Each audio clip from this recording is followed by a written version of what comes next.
Bonjour, bienvenue à ce message lumière de la famille Myriam. Ça fait plaisir de se retrouver aujourd'hui pour partager la parole. Et aujourd'hui, justement, j'ai pensé faire un parallèle entre le Nouveau et l'Ancien Testament qui nous est présenté aujourd'hui. Je vais commencer avec l'Évangile qui est tiré de Saint Matthieu. C'est les disciples qui demandent à Jésus « Pourquoi parles-tu en parabole ?» Jésus répond « À vous, il est donné de connaître les mystères du royaume des cieux, mais ce n'est pas donné à ceux-là.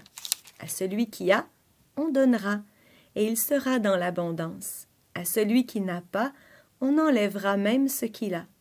Si je leur parle en parabole, c'est parce qu'ils regardent sans regarder, et qu'ils écoutent sans écouter ni comprendre. Ainsi s'accomplit pour eux la prophétie d'Isaïe. Vous aurez beau écouter, vous ne comprendrez pas. Vous aurez beau regarder, vous ne verrez pas. Le cœur de ce peuple s'est alourdi. Ils sont devenus durs d'oreilles. Ils se sont bouchés les yeux, de peur que leurs yeux ne voient, que leurs oreilles n'entendent, que leur cœur ne comprenne, qu'ils ne se convertissent, et moi je les guérirai. Mais vous, nous dit Jésus, heureux vos yeux puisqu'ils voient, et vos oreilles puisqu'elles entendent.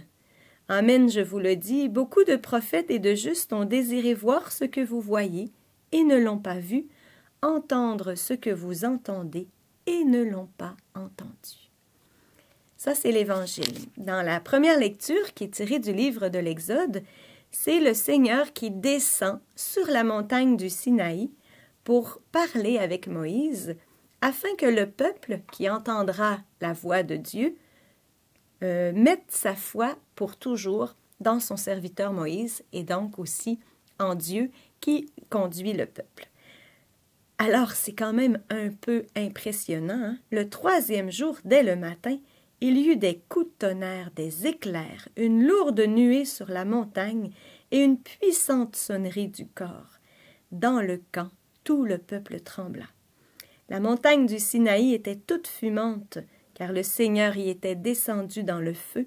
La fumée montait comme la fumée d'une fournaise, et toute la montagne tremblait violemment. Je pense que je préfère entendre Jésus parler en parabole.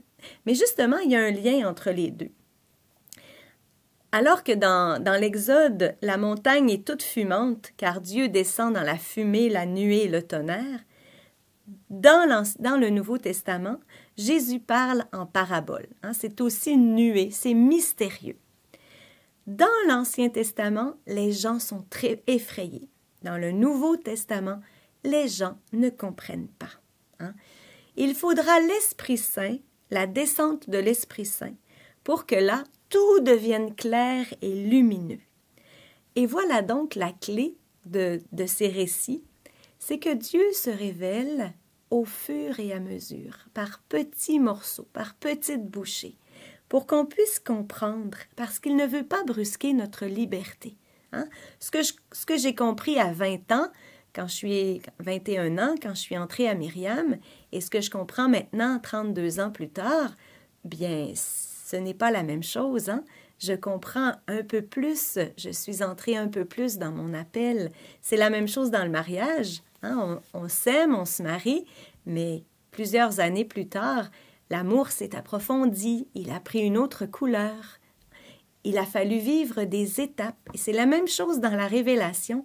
Dieu nous fait franchir des étapes. Il fait franchir personnellement. Si on le vit personnellement, on le vit aussi comme peuple et on le vit aussi comme Église. Moi, je trouve ça extraordinaire. Je trouve ça beau.